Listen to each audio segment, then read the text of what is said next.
Hey, everybody. Welcome to another episode of the RESGEN Giving Life podcast. My name's Tom Henderson, founder of RESGEN, and I'm super pumped that you're joining me for my conversation today. My guest is a familiar face to RESGEN. He was a previous guest on the podcast. He's also been a part of RESGEN's Date Night Comedy and the Men's Summit now 3 times. In fact, he was just in Sioux Falls for our most recent events the first weekend of February. In the conversation today, Ted and I talk about, what does it look like for us to invest in our marriage? What if we feel like we're drifting away in our marriage? What are some things that we can do to help bring that marriage back into a healthy situation? We also talk about, what does it look like to prepare not just our marriages, but our kids for launching them into the real world. Trust me when I say that when you get done listening to this podcast, you're going to laugh. There's going to be a lot of great content that you're going to get, but then you're also going to get some great application as well from our conversation. I'm really glad that you're joining me. So here is my conversation with Ted Cunningham.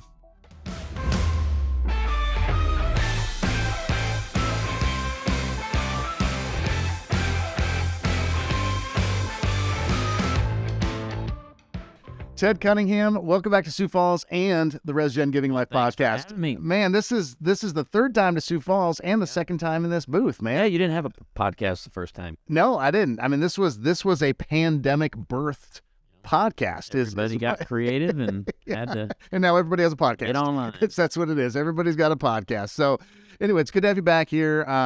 Tell me right now, what is it like to be back in South Dakota in the end of January, first part of February? Yeah, I don't know. You don't do summer events because I know everybody fishes and they're out camping. But we stepped off the plane, my friend Paul Harris and I, and it hit us in the face. Hit us right in the face. It literally hit you in the face. And by the way, you mentioned Paul Harris. He is in the studio here right now. So we might get some laughter, some banter. Yes, we might get it. This podcast. We might get. Yeah, it was so good. And so if you have not listened to his podcast before, it's the one that was released just before this one, but so many nuggets in it, so much gold. You mentioned the cold air hitting you in the face. I can't go any further without telling you the story about how when we first moved back to Sioux Falls in 2005, so a buddy of mine helped me drive across the country. He drove one of my vehicles. I drove the other vehicle, and then the moving truck came like a week later. But he had never experienced, he'd kind of been an Oregonian his whole life, and he'd never experienced cold air like we had here. And so we arrived in Sioux Falls in January 12th is when we unloaded the truck. And I kid you not, it was 21 below zero regular temperature. And so I was like, okay, I'm back home. Yeah. I'm back in South Dakota. And he said to me, he goes, I honestly didn't know that nose hairs could freeze. And I thought it was the greatest line ever. One of my favorite jokes last night of Paul Harris at Date Night Comedy that I wasn't prepared for. He looked out at the crowd, full house, and says, God gives you a sign every year that you shouldn't live here. Yeah. I know. Every year. I know. Same sign. Every year, same sign. Here's my favorite part of being in Sioux Falls in January. Yeah. All the parking lots have a thin sheet of ice, so there are no lines. You can park wherever you want. In Sioux Falls in the winter. And every street in Sioux Falls, especially because we've had 44 inches of snow. Yeah. This season between December and January, and it's not going away, even anytime soon. Yeah. But every street in Sioux Falls becomes a one-way street because we just backed out of one coming in here. We got halfway down it, and the cars were too tight. And I go, I don't think I can make it. Paul's in the passenger seat. He goes, why don't you try? That's a rental. You got the rental. I didn't insurance. I backed up, told the lady behind me, get going. We ain't going down this street. All right. Well, I realized just now, this is what we do. I mean, we've been friends now for 6 years, and that this feels like do. 60. It's been a long time. I know. I love it when you say I'm your most exhausting friend. Very few. How many think that you should stop drinking coffee? That's a Paul line. All right. Well, so I just realized, we just got right into it, and there's going to be some people that this is a little bit of an intro to you. Okay. And so you probably should introduce yourself just for a second. So quick, give a little intro as to who Ted Cunningham is, and then we're going to, I don't even know what we're going to talk about, bro. I'll do it like I'm doing an event invitation video. Hi, I'm Ted Cunningham, pastor of Woodland Hills Family Church in Branson, Missouri, and the author of Fun Loving You. So excited to be coming to Sioux Falls this January where we'll talk about enjoying life together. I can promise you this, you'll laugh and you will learn. I'll see you all there. There you go. And all you got to do is insert church name. Insert church name. That is so good. That's why you're a pro. And in addition to that, you're a husband to Amy. Yep. You got 2 kids. You got you've got a son-in-law. I mean, son-in-law, Caden Hazel. That's a and I like him. That's a new role from the last time you and I were together. Yeah. That you seem to be wearing quite well. Yeah. Well, it got to the point when they were dating and before they got engaged where we sat our daughter down and said, listen, don't put us in an awkward spot, because if we have to choose between the two of you, you and Caden, this could get really awkward. Yeah. And so don't make us choose. We want this kid in the family. Yeah. And I remember him coming. He came into my office at the church to ask to marry her. Yeah. And I got emotional, of course. I put on a big, tough front, but I got emotional. I started crying. And I said, Caden, I've been waiting to buy you an engagement gift. Everybody always gets the bride an engagement gift, but I'm getting you a gift. And he said, you don't have to do that, Mr. Cunningham. I said, no, I want to. And right there online, I ordered for him a portable grill. Oh. It's my favorite grill. It's a Nomad grill. I love it. And so now we have matching grills. Okay, well, we can tailgate. I kind of thought maybe it was going to be like your favorite rod or something like that. Your favorite fishing rod. He does love fishing. I take him fishing. Well, yeah. I mean, he can't. I don't know that he can be married into your family without loving fishing. You know what I'm saying? I mean, like that's a given. You know. You know what? I need to include him in the trust on that. I need to put his name on a couple of them rods. Okay, so I want to talk about that because, I mean, that's a big transition for people. You know, when you talk about, I mean, you raise your kids. We've talked on the previous pod about just the whole idea of moving from control to influence. And so, I mean, we can surely talk about some of that today if we want to, if that's where the kind of Lord leads a conversation. But, I mean, I even think about and then there's a new level of releasing, especially when you give your daughter away to Caden. And so even just that process is such a big one, I think, that parents sometimes struggle with. Yeah. So what has that been like? I know that there's obviously preparation that you and Amy purposefully did leading up to that. It's not like, hey, this is a surprise, now we better figure this thing out. But what are some of the things that you learned in the process that you've shared with other people that can be helpful if that's kind of the season that they're moving towards? Yeah, so my friend Jim Burns at Homeward Ministries out in California wrote a great book, and it's a bestseller. I mean, it's a runaway bestseller, and he wasn't even planning on it being a bestseller. No, it's called Doing Life with Your Adult Children.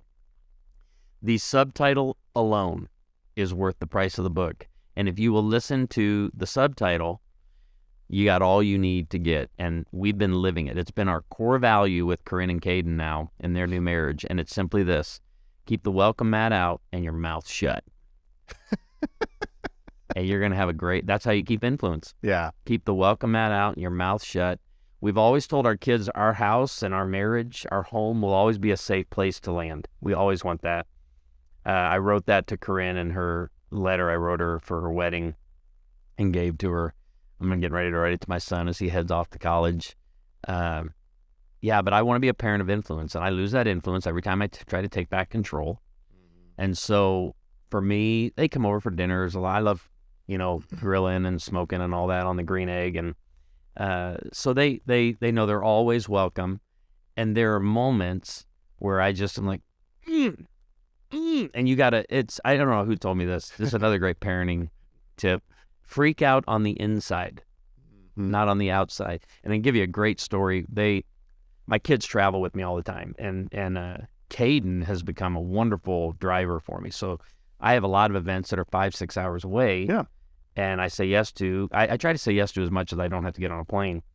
And I love that you say yes to me even though you have to. So thank you for that. Sioux Falls is on the line. It's on the line. Takes me 10 hours to fly here, 8 hours to drive. So anyway, I try to get him, and he'll drive. He's a road warrior. Like, he'll drive me to an event, do the event, get right back in the car, drive home. I've been waiting for that my whole life. Yeah. In ministry. So I was coming from an event in Phoenix, and I had Corinne and Caden drive down to Dallas, about 6.5 hours. They picked me up. We went to dinner, and after dinner, we had to drive to West Monroe, about a 4-hour drive, Louisiana. And we get there to the parking lot of the hotel. We get out of the car, and my daughter goes, I left my purse at the restaurant in Dallas. And Dad, who I've been this her whole life, I'm the rescuer. Like, I'm the one, I fix things, I get us through airports, I'm a planner. I will get you out of the bind we're in. I almost see it as a challenge. I have a special set of skills that gets things done. And I just had this is one of the first moments, probably the most clearest story for me. I had to go, I need to back off here. I need to let Caden work out how we're getting this purse back. Because I know it's going to be in Lost and Found or something. It was at a restaurant. I don't know if you've been to an Eataly, but an Eataly is like a big open Italian market, little restaurant. So it's a little more exposed than your average restaurant. And I just watched Caden. He's doing nothing. He's making no plans. He's looking at me, and I'm just sitting there, shut up. Shut up. I can fix this in 30 seconds. Because I got friends in Dallas. So I was going to call him and go, hey, I will buy you dinner at Eataly. Go pick up the purse. I'm phoning a friend, right? Put it in the deal, but I need to give Caden the time to fix this. And both of them are just kind of staring at me. And I'm like, okay, when do I jump in? And that's really with everything, right? I need to learn to back away. Because if you want a good marriage, you have to prioritize your spouse over your parents. You have to not take, responsibility for your parents' emotions, words, or actions. You have to make your own decisions. And so part of keeping the welcome mat out and your mouth shut means you just kind of back away and let them work through some things. But if you're going to be a parent of influence, they're going to go, Dad, can you? Now that's my moment right there. If they say, can you help us? Then I jump in. But I can't let it be my first instinct anymore. That's the tough part. And I think that's important delineation because it is like that is the role where we've done it for 20 years. Exactly, yeah. Right? And okay, here's what you do. And what I've learned is because my boys are 18 and 21, and especially with Isaiah, as my 21-year-old, he's always desired independence. He's always done that thing. But now what we have is I've just allowed him to figure those things out. It's something I've learned. Asking good questions, allowing him to discover the answer as you ask good questions. But what's been interesting is watching him when he really does need assistance, which I've always said, hey, look, bro, I'm whatever you need, man. I mean, for sure. But the thing that he started saying is, hey, Dad, what would you do in this situation? Not that. I wouldn't do that. Whatever you're thinking about doing. And then I try to put it back on him, and because and then say, okay, well, here's maybe a way to think about it, or here's what I'd do, or whatever. But when you're invited in is the key. So that's what you're waiting. You're waiting to be invited in, as opposed to almost they wouldn't receive it probably as forcing in. Just because of the relationship that you have with them and that you have had with them. But it's waiting for the invitation and just allowing, because that's how you grow. That's how you learn, is by figuring stuff out. So. And my son, we have moments. He's 17. He'll call and go, hey, Dad, can I? I'm like, why are you calling me on this? You go do that. If you decide on that, he goes, don't put this back on me. Right? And we've talked about this before. The greatest mistake I think we make as parents, and I say we, that's Tom and Ted and every parent, we treat our children like children right up until the very day we expect them to be an adult. And so that's so good. The line for a lot of us is that dropping them off at college. And it doesn't take long on a college campus to see the kids who are controlled up until the very moment they were dropped off there, and the ones who that process took place back in their hometown, because they lose their minds. They don't know what to do. They don't know how to handle that responsibility because Mom and Dad called all the shots. And so that has to start early on. When you realize, hey, I'm losing control, just replace it with influence. And guide and direct. I'm not going to ask a 17-year-old at night, you brush your teeth before you go to bed? I stopped asking that. I forgot when I stopped asking that question. But I know there are parents who still do it. And the parents go, well, I still pay the dentist bills and I did that. Okay, I know. But you can't be asking, hygiene questions and all that. That's why? Because in a matter of months, they're going to be doing all that on their own. You won't be around to call the shots. And I know there's some maybe professors, deans, resident directors listening going, how many phone calls I get from parents checking in on their kids, or their kids aren't prepared. It starts way earlier than we think. Well, it's preparing for the launch. Yep. Like I don't know that I ever saw this movie with Matthew McConaughey. I think he was the one that was a movie was called Failure to Launch. And I loved that title. Like like I said, I don't think I've seen the movie, but I remember just seeing great the title. title. It's such a. I got it. But that whole idea of how are we preparing to launch our kids for the real world, and the idea of we need to start earlier. Yeah. We need to start earlier. And I think about this, back when I was doing youth ministry full time, you think about just the whole conversation of, well, how do we even teach our kids about, sex and sexuality and all those kinds of things? And it's like, well, we'll just wait until high school, or we'll just wait until junior high or whatever. And well, how are they learning it then? They're learning it in the locker room. And because I grew up in a church and home that never talked about it, and you've heard this plenty in my talks and marriage conferences, retreats, but we didn't talk about it at all. So I made sure our home would. And now my son would tell you, Dad, maybe we talked about it too much, right? Maybe you went in the opposite direction, which is what we do. It's what pendulum swings. Dad, nope, we're good. Because I'll ask him all the time driving down the road. Something will happen, and it's obvious a conversation could be sparked, and I'll go, now, Carson, you understand what just happened there? Yeah, Dad, I got it. Don't need any instructional videos or talks from you on this. Let's just move along with our day. My kid's favorite line is always like, Dad, I don't need a sermon again. Like if I give you another great not everything has to be a learning moment. And boom, listen, another great parenting tip. Don't turn every moment into a life lesson. Yeah. And the first time I shared that from the front on Sunday, my kids texted me, we took notes today. And so, we don't need to capture every moment on social media. And I don't need to turn every moment into a teaching moment. It can just be a hangout, casual moment, like Paul was talking about. That wasn't that encouraging with Paul's podcast. It was all just the hangout time and our presence. Yeah, which Christians aren't good at being present with a mouth shut. And now my problem isn't my mouth. My problem is my face, because my face, my nonverbals communicate more than my mouth does sometimes. Yeah. When I say freak out on the inside, that's like, tell your face, hold it in right now. I don't need to even teach you in this moment. So. Yeah, my kids always used to say, Dad, your eyebrows are yelling. Yeah. That's what they would say, because I'm not yelling out here, but they can tell that oh man, that's pretty upset. Yeah. So my eyebrows are yelling. Okay, so you've got this son-in-law. You're about ready to also launch your son into the college experience. So that means you're entering another season of life. That friends of, and I'm in the same season because my youngest son is going to graduate in May as well. And then Laura and I are going to enter this new season. Well, it's the empty nesting years. You can call it whatever you want. Yeah. But it's this new season. And all my friends that are there say, you're going to love it. Yeah. Give it a month. Give it a month. You're just going to enjoy the heck out of it. So as you and Amy have prepared for that, is what are some things that you have done, that you've seen of people that have done that well? Because we've also seen people that have struggled with that. Yeah. Maybe it's, again, could be I want to make sure they're okay. I want to still follow them find my iPhone or on the whatever to make sure, where are they? What are they doing? Making sure they're... Well, I'm paying the phone bill, so I have every right to do that, Tom. Right. Exactly. And also...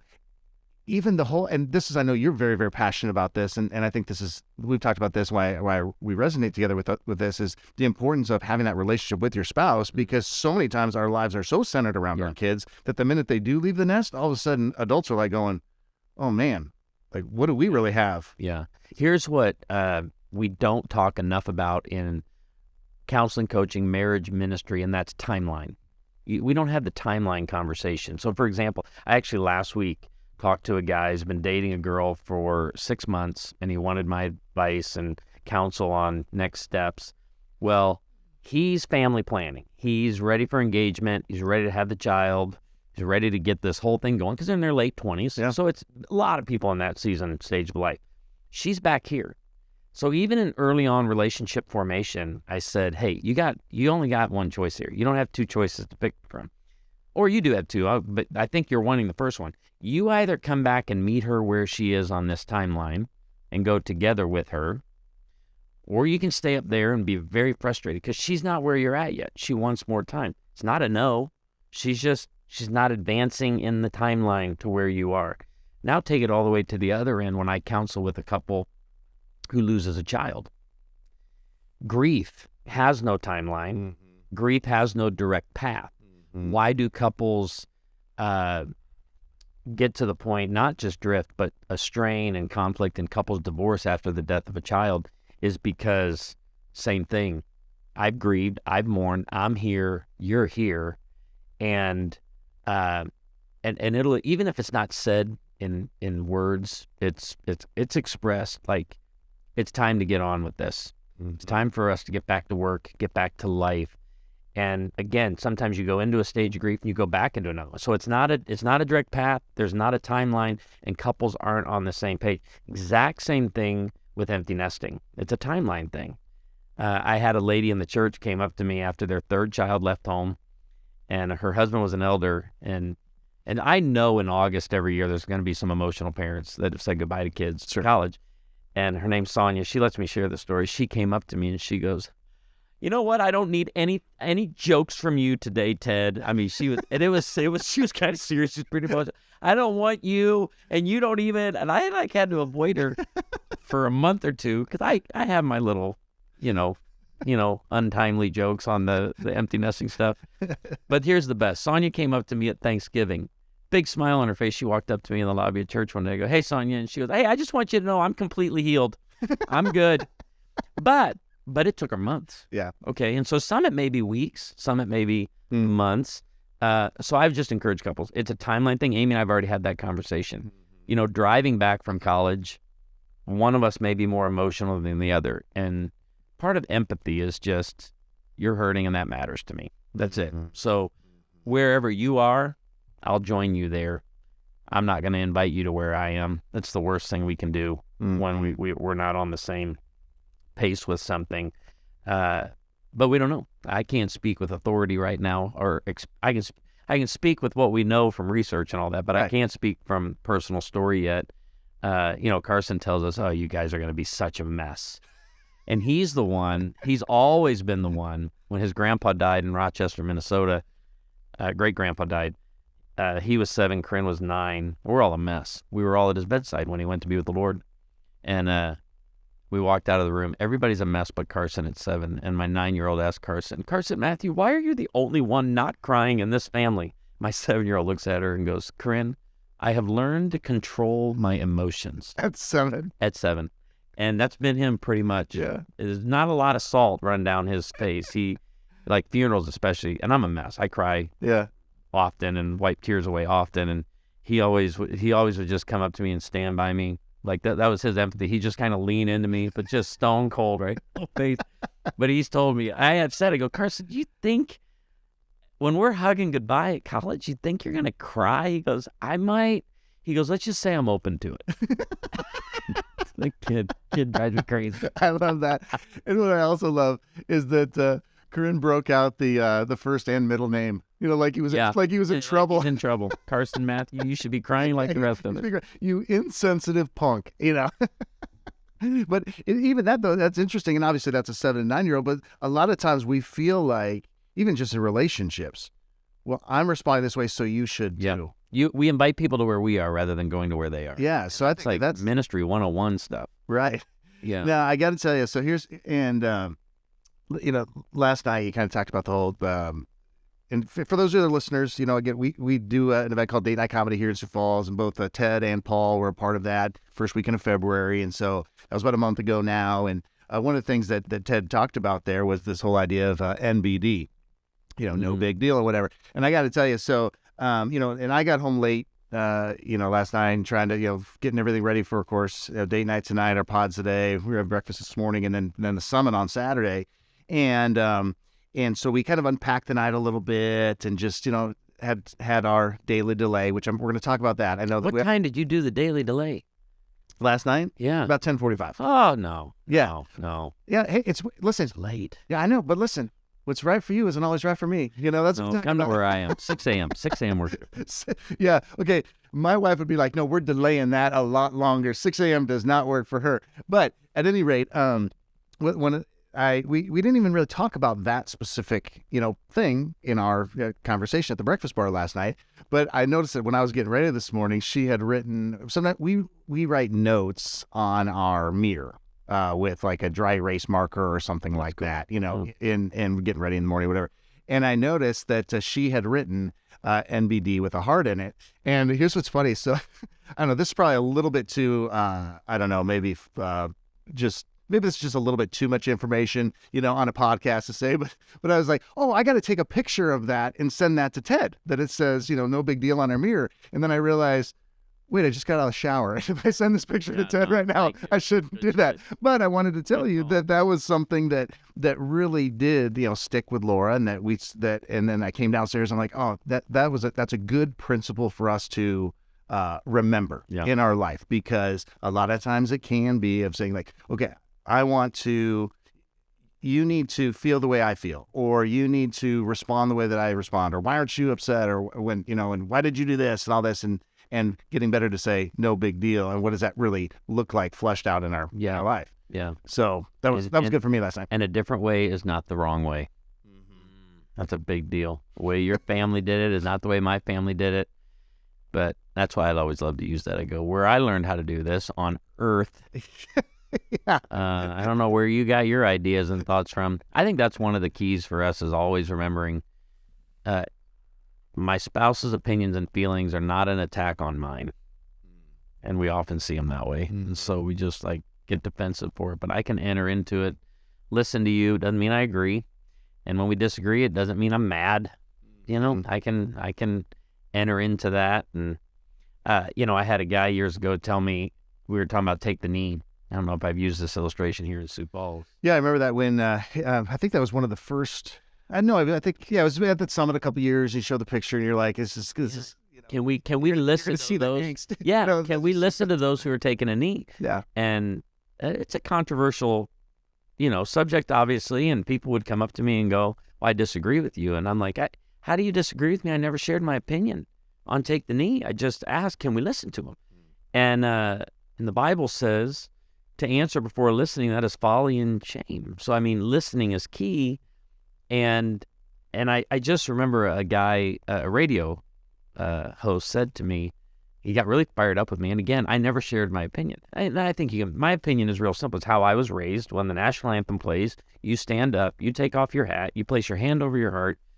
And I have an opinion. Yeah. I don't share it. I just say, can we listen to those who are taking a knee? I want to find out, why are they taking a knee?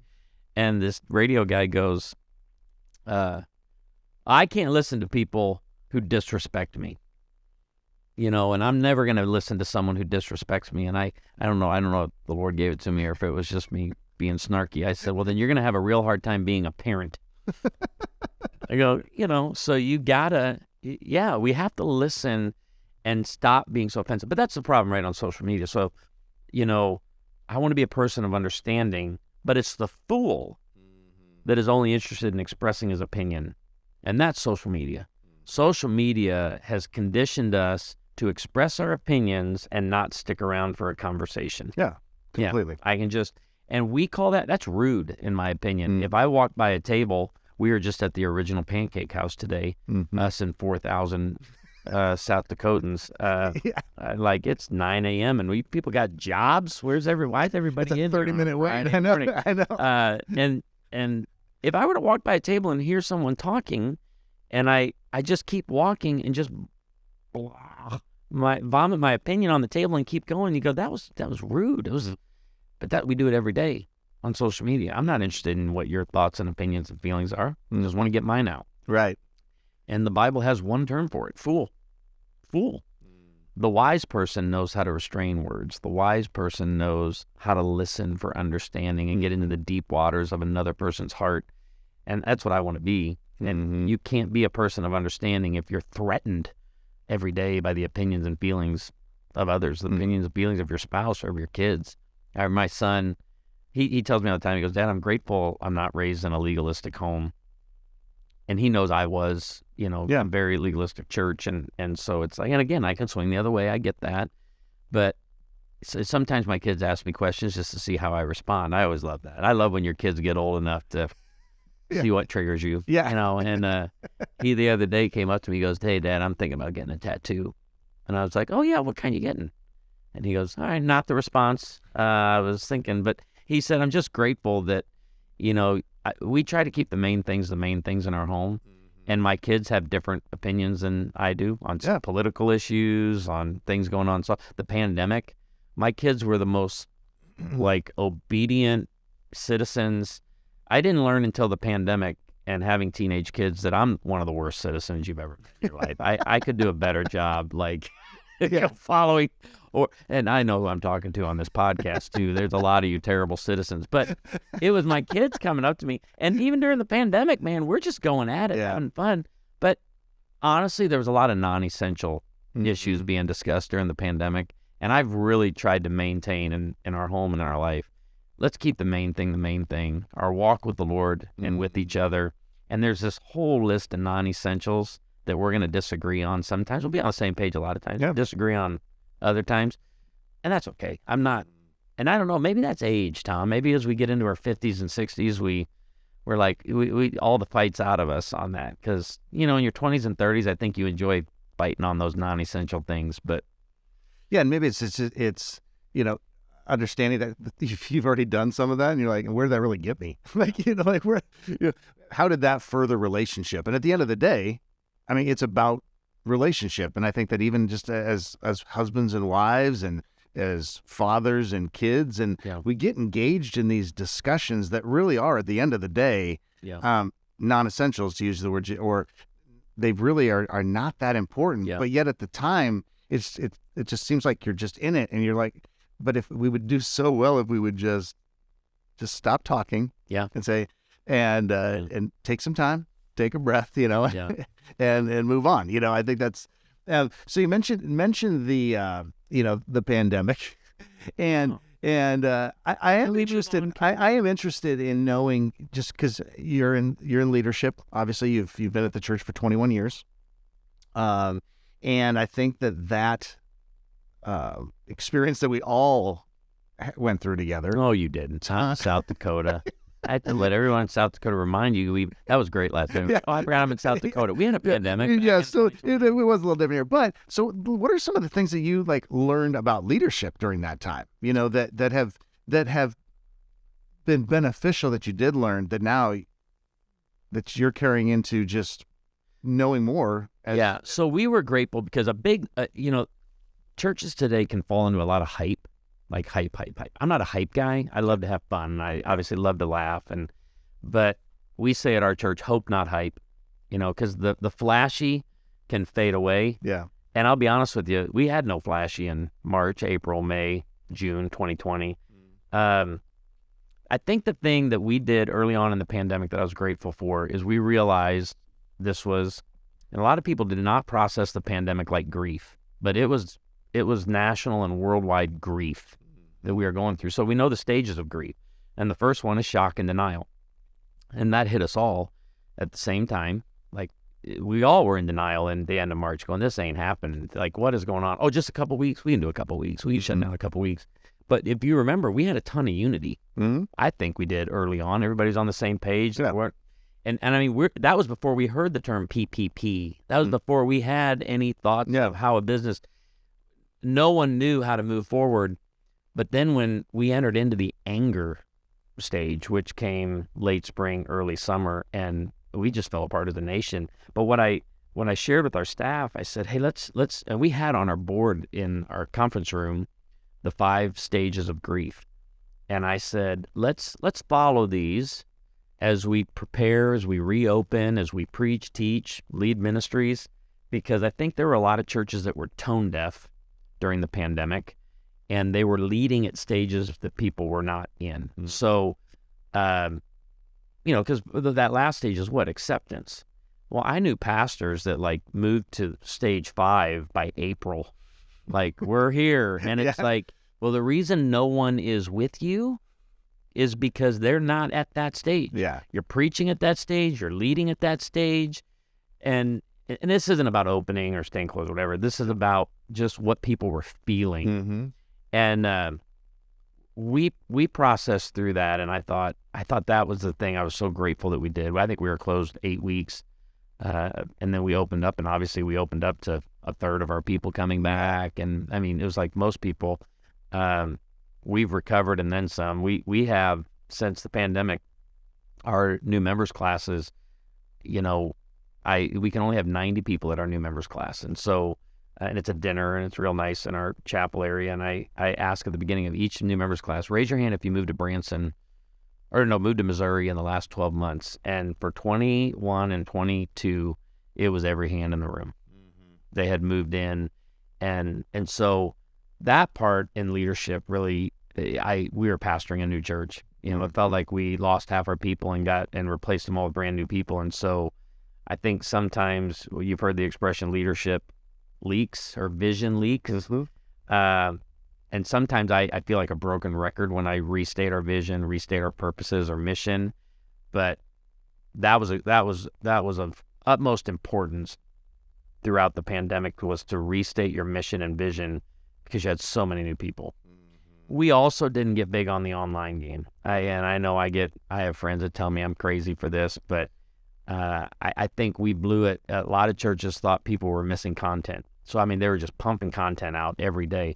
People weren't missing content. They were missing community and connection. And so the other thing we did during the pandemic, and I just woke up, I was really sad the first Sunday we shut down. And again, it wasn't because I wanted people there to hear me preach. I don't think I have that in me. But I was just kind of sad. So I called our Chick-fil-A owner-operator, and I said, how much would it cost us to open up the drive-thru from 2 to 5? And he took his averages of that time, and he said, he goes, I'm going to guess it's going to be anywhere between $7,500 and $8,500 for 3 hours. I go, do it. I want to buy the drive-thru for those 3 hours. And so now this is the Thursday after we shut down on a Sunday. Yeah. Invited the church to meet us at the Chick-fil-A drive-thru.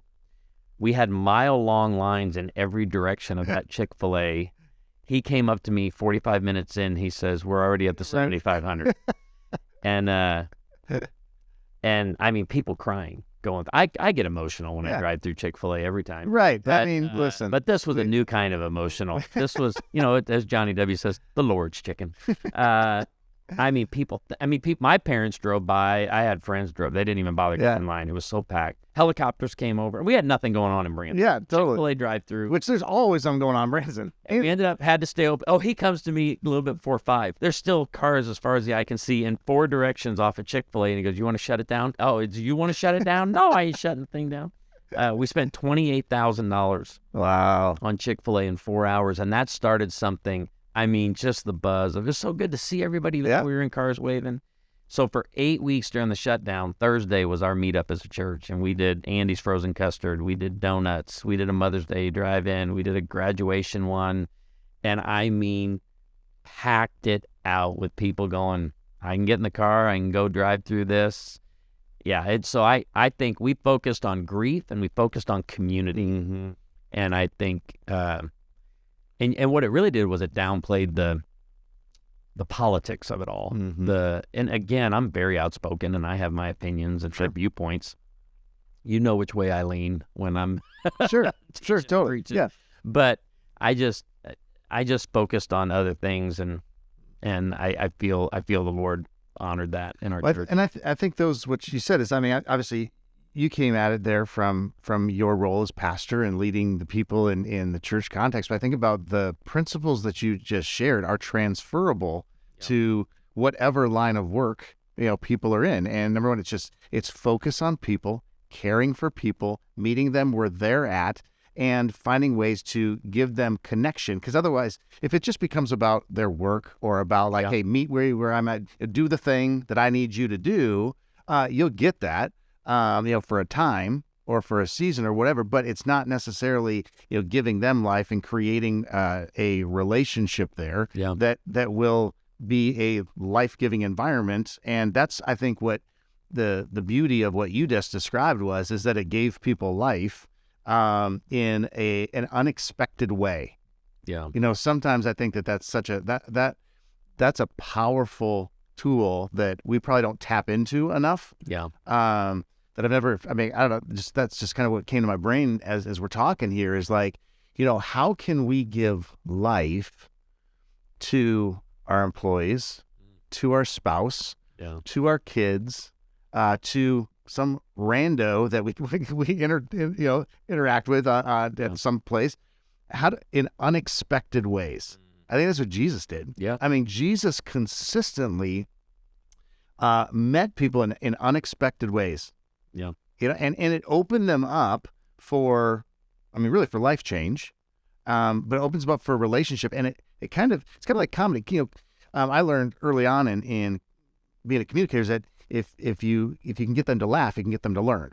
And that's something I'm trying to grow in. I'm trying to grow in my communication is finding those pockets of humor. I'm by no means a comedian, but I like to utilize humor. And so if you can just create opportunities in unexpected ways for people to have walls fall down, we're going to be so much further ahead in leadership. Yeah. I always tell folks, if I want to teach my son when he was 7 some deep principle or truth or share a passage with him, I didn't bring a whiteboard into the kitchen and start charting things for him. A 7-year-old's never going to get anything out of that. But when I got on the ground and played Legos with him, I had these 30 and 60-second windows that I know he absorbed. And that's what laughter is for adults. It's Legos. It's playing. It's allowing our guard to be down a little bit and us to absorb a little truth. And I tell people all the time, I love if I can get you laughing, we can cram truth down your throat while your mouth is open. But that's adults don't understand it often. That's play for us is when we laugh. That's when we enjoy life, and it lightens us up to be like, okay, I can and I'm not as stubborn when I'm laughing. Yeah, I like to think is and we've utilized humor and we've in different ways at the summit. You've been a part of 3 of them now, and we've had different times where we'll utilize, like Johnny W. You mentioned him earlier, a mutual friend, and he, he'll come and so he's done pockets of just, hey, we're going to give you 15 to 20 minutes of sustained laughter or whatever. I always like to think of that as like, it's like a mental recess. Yeah. It's like recess, and like when you're in elementary school, you, as a kid, you're just, what's your favorite part of the day?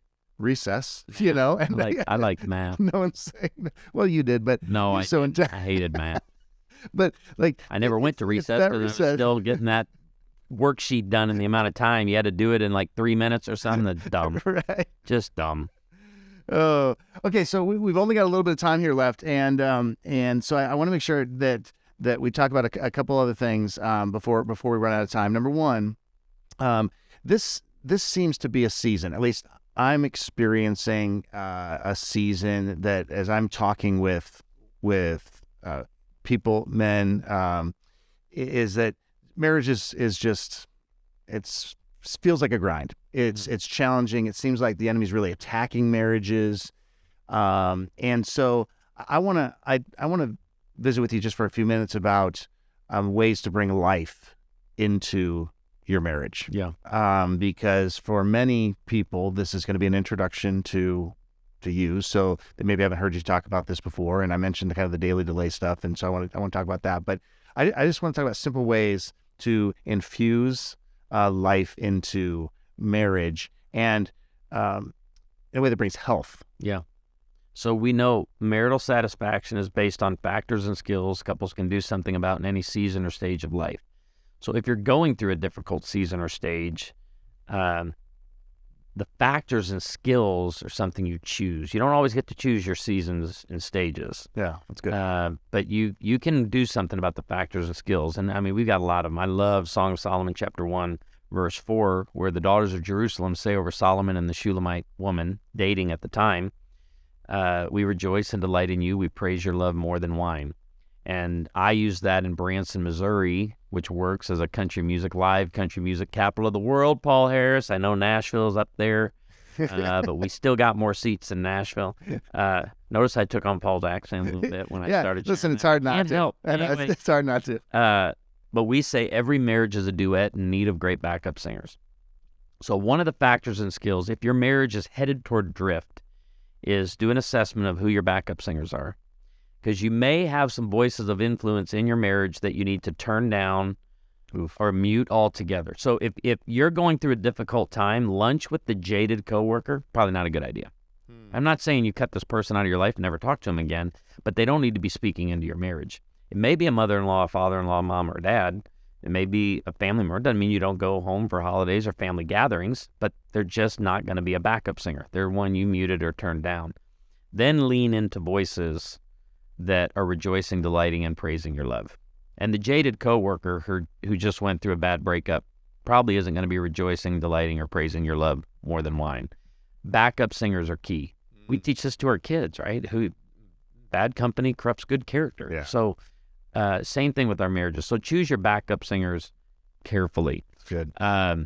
What was natural early on, you need to be intentional with later on. So a lot of the factors and skills, non-sexual touching, quality time, the daily delay, weekly withdrawal, annual abandon, speaking words of high value over one another, making sure you compliment or praise one another in public, in front of family or friends. These are all things that are natural early on in relationship formation. No one has to tell a dating or engaged or newlywed couple, you guys should touch more. I don't feel like you're touching enough. No one has to tell a new couple, are you spending enough time together? You're spending a lot of time together. When you introduce your boyfriend, girlfriend to mom and dad, you've talked about them before there's a physical introduction, right? You're speaking words of high value about. You're complimenting them. You're bragging about them to family and friends. That was natural early on, like breathing.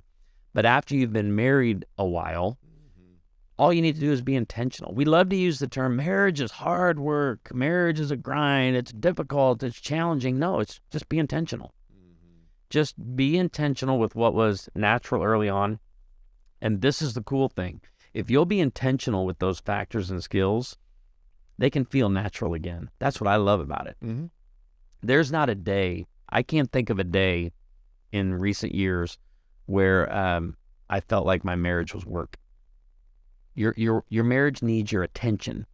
Mm-hmm. Needs you to be intentional. Much better words than just this grind and I have to do that. Yeah. Just be intentional with it and watch how it can just feel like this is just the natural flow of our life and of our day and of our marriage. And like to get it there, you may have to have a mindset shift. Yeah. You need to be willing. Willing. Not begrudging. Yeah. Willing. Because that's some of the difficulties that I'm hearing about is it, and oftentimes it's one that says, I'm just unwilling to do it. Yep. And that's where I think that, trying to figure out, okay, like, so how do we have these conversations? How do we bring other people into these conversations that maybe on the professional end? Because I know you're a big fan, obviously, of seeking professional counseling that can give tools, bring in other listeners. I absolutely loved what you just said about backup singers. We talk about a lot in our Band of Brothers stuff. And just saying, hey, are you surrounding yourself with other men that are encouraging you in your walk with Jesus, in your love for your wife, your relationship with your kids, and living out your faith in the workplace? Yeah. And we need people around us. That's the reality. We need people around us that are encouragements that can say, hey, notice some things that, man, I'm not sure if you should be doing that. Or I'm not sure if, or you just feel a little off, those kinds of things. And remember, the message the world is giving us right now about marriage, sinking sand. Like it is not the solid rock. When Jesus was asked about marriage in Matthew 19, he was very clear. And he quoted the scripture as he shared it. And when he was asked, he says, haven't you read? So now he's going to give the Bible as he answered. He says, in the beginning, so the foundations for marriage were laid at the foundations of the earth. In the beginning, the Creator. Okay, so this is God's idea. It's not mine. He doesn't need my help defining it or redefining it. Yeah. God, the Creator, laid the foundations for marriage and said, for this reason, right? So you have male and female. He created them. So he assigned us biological sex. There's two. And then he said, for this reason, a man will leave his father and mother. So there's a leaving, and then there's the cleaving, and be united to his wife, and the two become one. What God has joined together, let no man separate. So Jesus teaches us how to build a marriage upon the rock. And I promise you, a lot of the backup singers today, they ain't got that theology. They aren't, because they're not getting that from the world. The world's, and we wonder why when the storms hit our marriage, why are we falling apart? Because you're not built on the rock.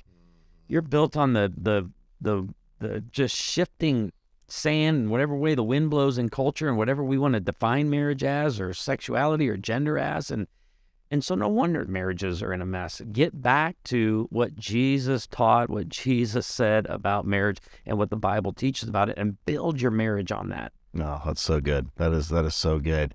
Okay, one more thing that I want to visit on real quick before we roll, and that is on, there's many, we talked about this over breakfast. I thought I want to definitely bring that to the pod, is this whole idea of succession, okay? Because I know a lot of people that in my world, they're thinking about, okay, handing off their business, getting ready to retire from ministry, churches, looking at handing off to a new senior pastor, that kind of thing.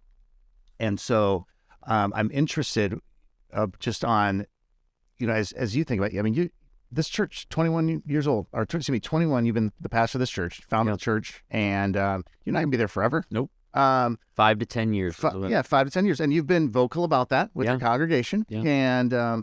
And so just in life and in business. So I don't know that the principles that you just shared with me earlier that we talked about, I don't feel like they just are only with churches. I feel like they are transferable to other areas. That's why I want to talk about this. So tell me a little bit just about how you are going through this in your own brain and like helping prepare others for that kind of thing. So in April last year, I was at an event with John Maxwell, and he shared success stabilizers. And what happens when you're successful in life? So what's the stabilizer for money? It's generosity. And John's line is, I'm giving while I'm living, so I'm knowing where it's going. Love that. He had a success stabilizer for the pedestal. How do you deal with people putting you on the pedestal? Well, you take yourself off and you serve. So that's a stabilizer for the pedestal. For the notoriety, he just went through all of those. I think he gave 7 or 8 of them. And I was writing them down. And I shared them with our church as an introduction to Ecclesiastes 4. As we're going through Ecclesiastes, a series called Living with the End in Mind, we got to chapter 4, and Solomon in 4 gives 4 success stabilizers. And so I just kept adding on to John's outline. And it was the last one I got to that talks about succession. That if I'm living with the end in mind, I want to preach and teach with the end in mind. I want to lead with the end in mind. We've said this for years from the Rethink group. We parent with the end in mind, right? So if I know I'm sending my kid out of the home at 5, what am I doing now to prepare for that day? And so I use the illustration with our church. Scripture says it refers to the poor but wise youth who'll be taking your place. That's better than the Scripture says, old but foolish king who no longer knows how to heed a warning. And I told our congregation, I don't want to be that old senile king who just holds on to something because I was part of building it and this is mine and no one will ever lead it like me. It's foolishness. It's foolishness. And I want to know that now. There's 2 ways I can go out at Woodland Hills Family Church. I can go out like spoiled milk or with a sheet cake. And I have told the congregation, I'm going for the sheet cake. When I leave here, and I did, this was in November that I shared this with the church, and I said, I've asked the Lord for 5 to 10 years, but I've also asked him that I want to die here at this church. I want to be a part of the next leader for this church. I've watched too many churches do this well, and I've watched too many churches do this terribly. Like, I mean, we all have a friend, in the country that went through a real bad succession, and we're all kind of shaking our head going, how did that happen? You had the time and the resources to really put a plan in place, and you didn't. Why didn't you? And I just said, I want the sheet cake. And I know the congregation's going to have a little piece of sheet cake for everybody on my last Sunday. And then I want to slip out into the pews or the seats and cheer on the next guy, cheer on his vision and his dream for it. We actually started setting this up 10 years ago with a teaching team. I mean, I teach 26 to 30 times a year. So our church is already used to other voices. I remember my mom asked me, what can I do to support you once? Maybe this was at a family gathering. And I said, just be the biggest cheerleader of the teaching team. You have influence with a lot of the senior adults at our church. They go to our first service. And I said, just be a cheerleader. And my mom is one of the first to share the messages on Facebook every week of the others on the teaching team. It's been funny. Sometimes she won't share my messages, but she'll share theirs. Well, I think there's a message there. Yeah, I do, Mom. I know you're tired. Everybody at some point. I gotcha. But I want the sheet cake. I'm not going out like spoiled milk. And And I want our church to, it's the same thing, Paul and I were just talking about this, right? I want my kids to be more successful than me. Yeah. I want my kids to go further in life. I tell Carson all the time, I go, Carson, I'm longing for the day for you to pick your mom and I up for a vacation that you paid for in your car. I'm going to get in the back seat on the way to the airport and eat a whole bag of Doritos. Half of it will make my mouth. The other half's going to make the seat and the floor. When we get to the airport and you go up to the kiosk to check us in, or as we're working through TSA, I'm going to ask you random questions or give you trivia about things to distract you. And I paint this whole picture, but I said, Carson, I long for that day. Yeah. I long for that day for our church. Yeah. And I've seen so many guys who've been so successful in life go out like spoiled milk, and I just shake my head going, you held on too long. It was because of your pride. I was going to say. It was because of you thought you were the best, and fear. I can also say a lot of guys I know go out for fear or stay too long because of fear, because what else am I going to do? And I tell our church, and they know I'm joking, I go, if I retire at 60, after 30 years of serving at Woodland Hills Family, 32 years if I'm 60, I said, I still got life in me. I want to see what else I can do without y'all sucking the life out of me. Let's see. I may have creativity in me I didn't even know existed, but I can't wait to see who the replacement is and what God's plan is, and I want to be open. The most successful people in life have their hands out. Yeah. Like, God, this is all yours. Take it, do what you want with it. And so, and people in the congregation are like, you're not retiring. I go, I'm not today. but eventually. And it's so funny. I'm in Branson, Missouri, and I got half the people in the church are retired people coming. You can't retire. I go, you hypocrite. You did. My dad retired at 52. I'm 49. Yeah. Right? So, Dad, why can't I be talking about retirement? So I'm not, but I am not. Those who came later were not pleased with the successor. This too is meaningless, a chasing after the wind. And what Solomon's point in the picture there is, it's just a cycle. Your successor, if the Lord doesn't return in his lifetime, he'll have a successor. And round it goes. Bottom line is, somebody's going to replace you eventually. Yeah. I remember what one of my mentors out of Oregon, John Garrick, who I want to say actually was at, he spoke at the summit that you were at, 2019. Yeah. So we're friends on Facebook, which means we're besties. Yeah, for sure. Well, but I was just on the phone with him a couple days ago, but he and I are still very close. But I remember when I was a youth pastor, I got it when I was 23 years old. And I think maybe it's when I was 24, 25, I think he said, hey, Tom, I just want you to know that you are replaceable. Mm. And he goes, that is not throwing shade. Okay, that is not like trying to tear you down or, whatever. But I just want you to know that there will be a day where you're not here. Mm. And they're going to hire another youth pastor and they're going to move on. Yep. And so just keep that in mind as you're going through this or whatever, that, listen, you know what? There's somebody else that can do this as well. And I'm not, again, it's one of those deals where it's like, that doesn't mean we mail it in for like, well, okay, there's going to be somebody else, so I can just coast. No, it's not that. I mean, we still want to do everything we can, as we're working for the Lord, not for man, whatever line of work we're in. But that's an important thing to remember, that we're all replaceable, that there's going to be, somebody else that comes to continue to grow our business or to the church or whatever the situation may be. But where we're not replaceable is, and this is where it was kind of the second part of what he said is, but you're not replaceable as Laura's husband. You're not replaceable as Isaiah and Chase. I mean, Chase wasn't around at that time, but, as your kid's dad.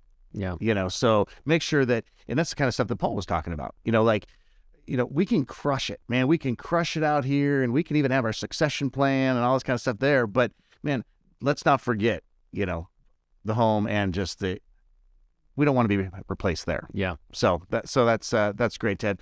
All right, my brother. Well, hey, as you know, we kind of do something at the end of our podcast just called The Final Word. And so I'd love for you to give 30, 60 seconds of just anything the Lord lays on your heart, kind of final word here today that we'll end our convo with. Proverbs 17:22, a cheerful heart is good medicine, but a crushed spirit dries up the bones. And there's folks listening right now that are crushed in their spirit, and they're feeling it emotionally and physically. But a cheerful heart. Chuck Swindoll said, laughter is the most beautiful, beneficial therapy God ever granted humanity. I love that because some of you just need that dose today. Lighten up. Don't be so tight in life. Learn to laugh at yourself. Shake your head when you say something dumb, stupid. Apologize for it and move on. Go for the cheerful heart, whatever season or stage you're in, because that's the factor and skill I always love to end with. The factor and skill of laughter can work through difficult seasons and stages of life. It helps us cope. Yeah, that's good. Well, Ted, thank you. Thanks for joining me here on the podcast again. Thanks Perfect timing. I'm out of water in my mug here. Thanks for coming back to Sioux Falls in the winter. I can't promise I'm going to bring you in the summer and in more beautiful time. I just think that this Have you ever tried an event in June? Have you ever tried it? Okay. I know, because I've got a lot of buddies that say, "Hey, we'll take Ted fishing." Why don't you shoot? We should do it as spearfish. You go fishing in the canyon. Oh my gosh, you would love that. All right, we'll I try to make it happen. Picked on. Paul talked about getting hit by a buffalo. I'd like to get gored by a buffalo. Right. That's just good lifetime comedy right there too, if you live through it. All right. Hey, thanks, Ted. Appreciate you, brother. Appreciate it. I hope you enjoyed my conversation with Ted Cunningham today. If you did, I encourage you to share this podcast with others in your relational world. If you want to hear more from Ted, you can actually go to his website, which is the church, Woodland Hills Church in Branson, Missouri, woodhills.org, and you can listen to more of his messages and get more of his content there. I really appreciate you joining me today. Thanks for tuning in, and we'll see you next time. Until then, continue being men whose life in Christ gives life to others. We'll see you soon.